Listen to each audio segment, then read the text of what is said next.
I turned 26 today.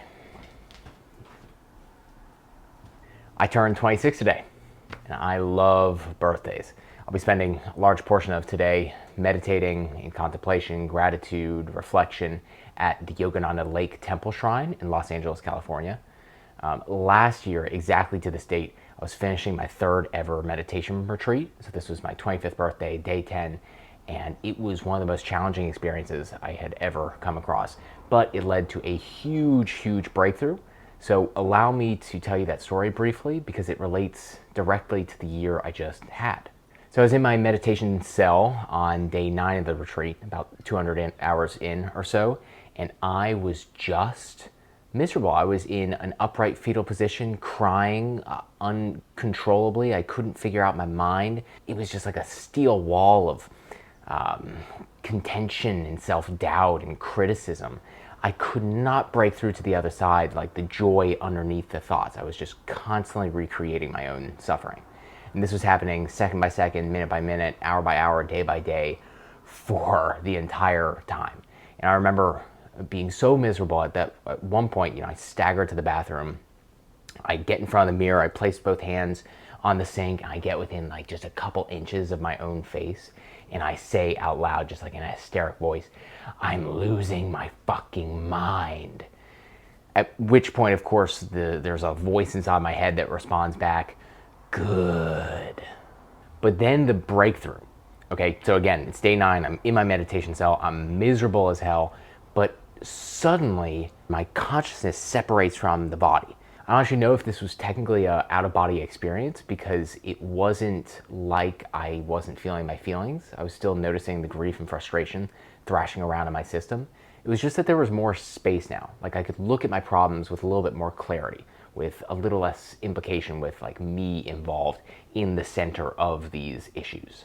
So I'm viewing myself from a distance, just watching my body, and all of a sudden just some natural thoughts, like some prayers come in.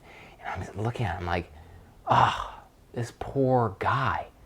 God, if you're out there, can you just give him a little bit of a break? He's working so hard. He really wants to do it right this time. He just wants to help the world. Can't you see that? Can't you just give him a little love, a little compassion?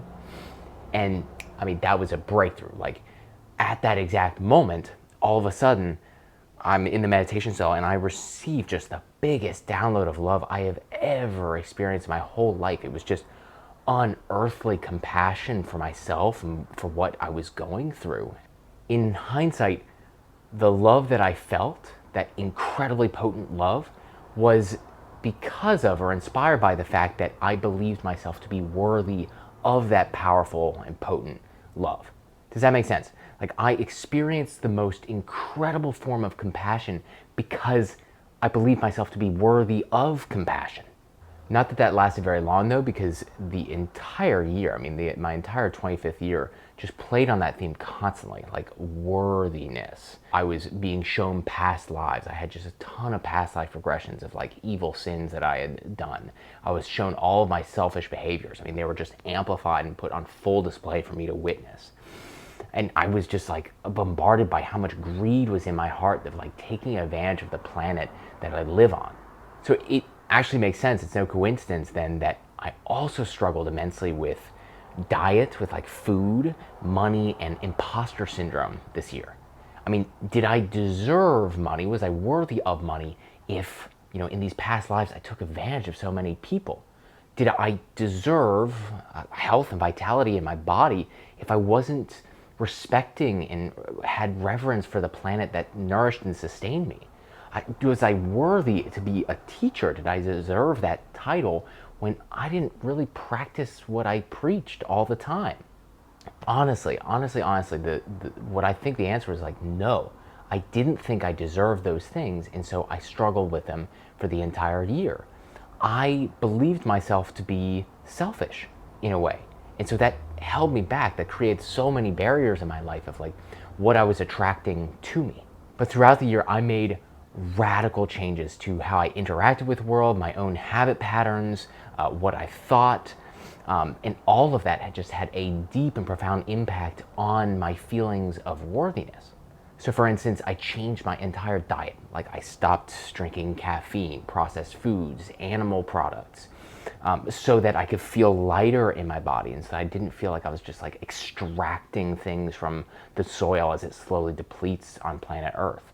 And I'm still going through the mindful eating component, like being with my food and just like having just such appreciation for it. I still tend to be in front of my phone and just kind of like shoveling food down my throat the whole time. But it's coming online, and like I can tell that things are shifting in that department too. And I also worked really diligently on cutting through the illusion of separation.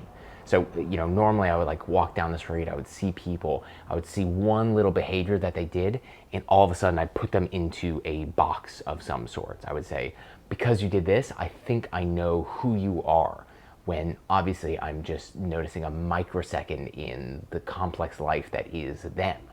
So instead, I was just like really practicing over and over. Can I witness that other person as myself? Can I just have compassion and allow that person to express themselves fully?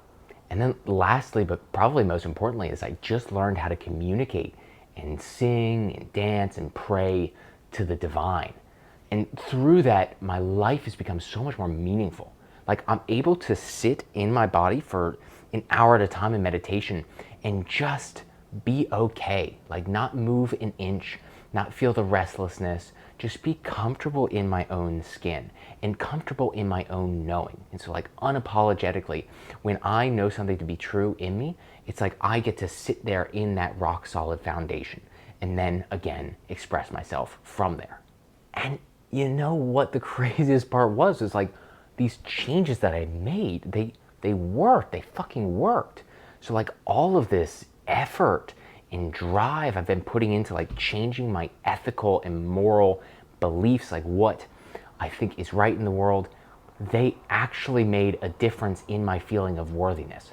So I actually now feel like I deserve love and peace and joy and good vibrational food and sex and connection and forgiveness. All of these things have just come into my own field now because I feel like I'm doing the right thing. It's like the more I'm able to be moral and not lie and give and serve and be as selfless as possible, it's like, oh, I am a good person. I am allowed to love myself. I am allowed to receive money and wealth and vitality and all of these things I wasn't so sure that I was worthy of at the beginning. So I honestly don't know what this year is going to bring. If you'd asked me a year ago, what would 25 bring? There's no way in hell I could have predicted what would have happened to me. I do, of course, imagine and expect that more embodying is going to happen. So I imagine everyone's spiritual awakening really is becoming more inside your body. So less escape into the mind and more just being with your physical structure. So I imagine that process will continue. The process of like knowing, just like being deep, deep, deep in my own sense of worth and like not being confused about what to do next, just like centering myself, settling my mind, and then taking the next step forward. I imagine there'll be a lot of that. Self-compassion, loving others, this entire field of Maya, of illusion that everything is rock solid. I imagine that will dissolve more. Honest to God, I cannot even begin to express how grateful I am. I just feel so full, so appreciative and better than I've ever felt in my whole life. So thank you, thank you, thank you, thank you for everything that you've given me, your attention, your love, your support. Here's to another beautiful year.